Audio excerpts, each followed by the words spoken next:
بسم اللہ الرحمن الرحیم الحمد للہ والصلاة والسلام علی رسول اللہ رب اشرح لی صدری ویسر لی امری واحلل عقدۃ من لسانی یفقہوا قولی اما بعد۔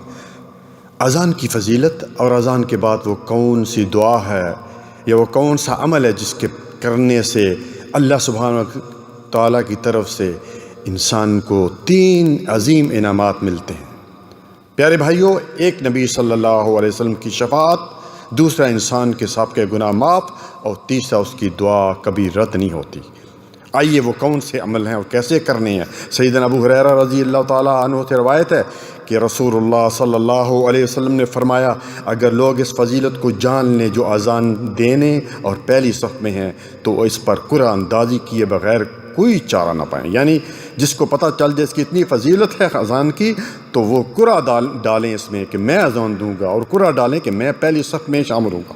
اسی طرح صحیح مسلم میں حضرت معاویہ رضی اللہ تعالیٰ عنہ کہتے ہیں، سمیعت رسول اللہ صلی اللہ علیہ وآلہ وسلم یقول المؤذنون اطول الناس عناق یوم القیامہ، کہ مؤذنین کی جو گردنیں ہیں قیامت والے دن دیگر لوگوں سے لمبی ہوں گی۔ سبحان اللہ، یعنی دور سے پہچانے جائیں گے کہ یہ مؤذن آ رہے ہیں۔ سبحان اللہ۔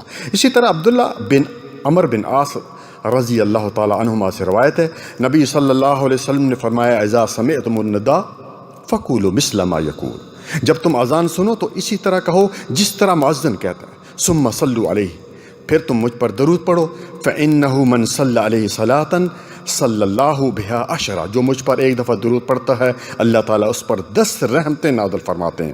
پھر تم اللہ تعالیٰ سے میرے لیے وسیلے کا سوال کرو۔ اب وسیلہ کیا ہے؟ فإنها منزلۃ فی الجنہ لا تنبغی الا لعبد من عباد اللہ، بے شک یہ جنت میں ایک بلند درجہ ہے، یہ اللہ کے بندوں میں سے صرف ایک بندے کے لائق ہے۔ وَأَرْجُو أَنْ أَكُونَ أَنَا هُوَ وَأَرْجُو أَنْ أَكُونَ أَنَا هُوَ، وہ مجھے امید ہے کہ وہ بندہ میں ہی ہوں۔ فَمَنْ سَأَلَ لِي الْوَسِيلَةَ حَلَّتْ لَهُ الشَّفَاعَةُ، پس جو شخص میرے لیے وسیلے کا سوال کرے گا اس کے لیے شفاعت حلال ہوگی۔ تو اذان سننے کے بعد انسان درود بھیجے، اور اس کے بعد اللہم رب هذه الدعوة التامة والصلاة القائمة آت محمد الوسیلة والفضیلة وبعثه مقاما محمود الذی وعدہ، یہ دعا جو ہے پڑھنی۔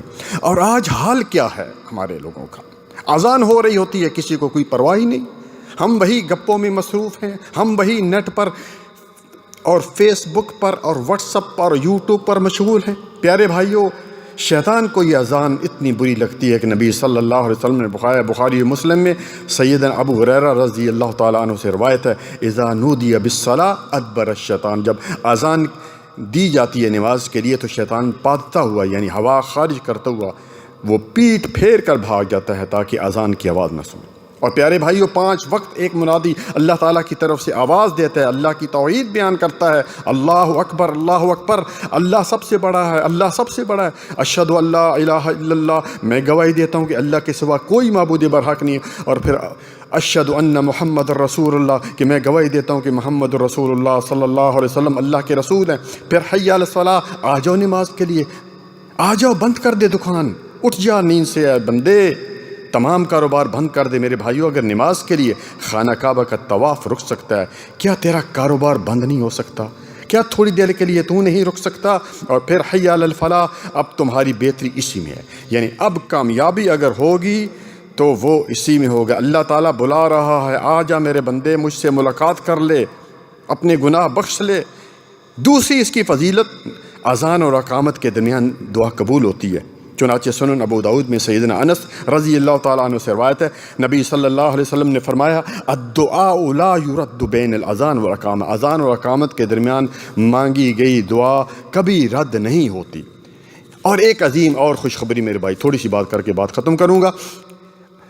کائنات کے امام الانبیاء حضرت محمد مصطفیٰ سب کہیں صلی اللہ علیہ وسلم نے فرمایا، حضرت سعد بن ابی وقاص رضی اللہ تعالیٰ عنہ سے حدیث کے راوی ہیں کہ من قال حین یسمع المؤذن، جس شخص نے اذان سن کر یہ کہا، اشہد ان لا الہ الا اللہ وحدہ لا شریک لہ وان محمدا عبدہ ورسولہ۔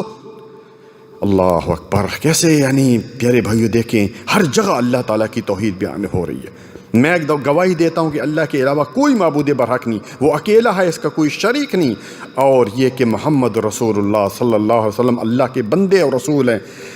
تو کیا آگے کیا فرمایا نبی صلی اللہ علیہ وسلم نے کہ بندے اور رسول ہیں۔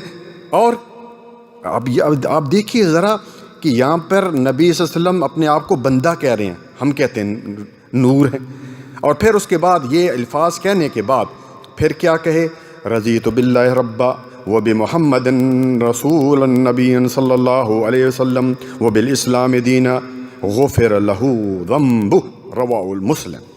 تو یہ الفاظ اگر کہے گا تو اللہ تعالیٰ اس کے گناہ معاف کر دے گا۔ اللہ اکبر، سبحان اللہ۔ کتنی فضیلتیں میرے بھائیو کہ اذان سننے کے بعد سب سے پہلے درود بھیجنا ہے، درود ابراہیمی، اللہم صلی علی محمد، اللہم بارک علی محمد، جو ہم نماز کے تشہد میں پڑھتے ہیں۔ اس کے بعد اللہم رب ہذہ الدعوۃ الی آخر، اور اس کے بعد پھر کیا یہ الفاظ جو میں نے ابھی آپ کو بتائے ہیں یہ کہیں گے تو اس کے لیے کتنے عظیم جو ہے وہ خوشخبری ہے کہ گناہ بھی معاف ہو جائیں گے، نبی صلی اللہ علیہ وسلم کی شفاعت بھی ہو جائے گی میرے بھائیوں، اور اسی طرح میرے بھائی دعا بھی قبول ہو جائے گی۔ اللہ تعالی ہم سب کو عمل کرنے کی توفیق عطا فرمائے۔ اصل چیز عمل ہے میرے بھائی، عمل ہے تو سب کچھ، اس لیے فرمایا آپ صلی اللہ علیہ وسلم نے کہ الیوم عمل ولا حساب وغدا حساب ولا عمل، آج عمل ہے حساب نہیں، کل حساب ہوگا، عمل کی گنجائش نہیں ہوگی۔ اللہ تعالی ہم سب کو جو باتیں کہیں گی اس پر عمل کرنے کی توفیق عطا فرمائے۔ سبحان ربک رب العزۃ عما یصفون وسلام علی المرسلین والحمد للہ